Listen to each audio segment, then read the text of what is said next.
أعوذ بالله من الشيطان الرجيم بسم الله الرحمن الرحيم বাংলাদেশ জামাত ইসলামী মাদারিনা উপজেলা শাখার আয়োজিত আজকের এই অনুষ্ঠান সম্মানিত সভাপতি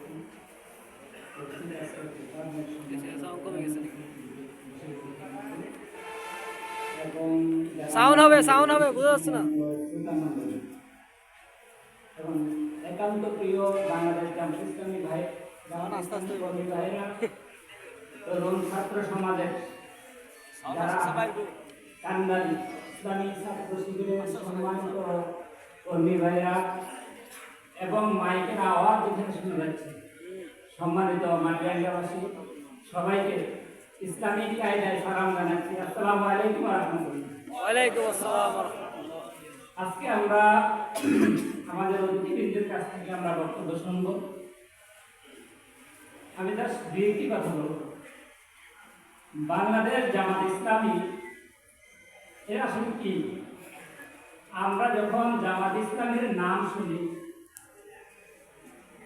1941 সালে জামাত ইসলামী প্রতিষ্ঠিত হওয়ার পর থেকে বাংলাদেশ সহ পৃথিবীর সমস্ত মিডিয়াগুলোতে আমাদেরকে তুলে ধরা হয়েছিল যে একটি সন্ত্রাসী সংগঠনের নাম হলো জামাত ইসলামী,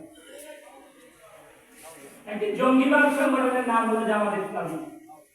শিবির মানে যেখানে পায় রাতে নিশীথে অথবা একাকি ধরে মানুষের রক্ষা। কিন্তু আজকে 54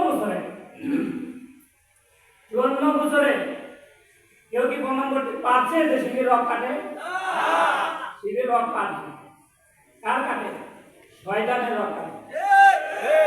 আমি গত কিছুদিন আগে কবলছড়ি বাজারে বলেছিলাম, বুক খুলে বলেছিলাম যে 2000 সাল থেকে 2024 সাল 25 ডিসেম্বর আমাদের কাছ থেকে গেছে।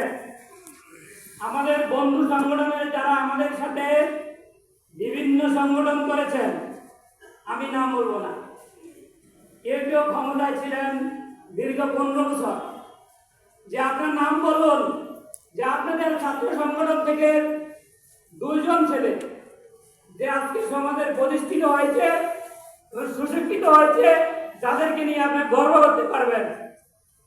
2 সংগঠনেরই অনেক বড় বড় নেতৃবৃন্দ সেখানে ছিল, কেউ বলতে পারে নাই।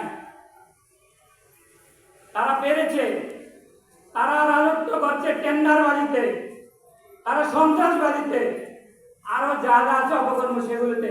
তখন আমি বুক খুলে বলেছিলাম, ইসলামী ছাত্র শিবির, আমরা যারা ছাত্র শিবির করেছি, আমি 200 জনের নাম বলবো, আপনি একটা একটা করে লিখেন, যারা এই সমাজের সূর্য সন্তান, যাদেরকে নিয়ে প্রত্যেকটি মা বাবা, প্রত্যেকটি ভাই, প্রত্যেকটি বোনের ভাই, প্রত্যেকটি আত্মীয় স্বজন গর্ব করে, সেই সংগঠন, যে সংগঠন এই অবস্থা লোক তৈরি করেছেন, সেই সংগঠনের নাম হলো ইসলামী ছাত্র শিবির।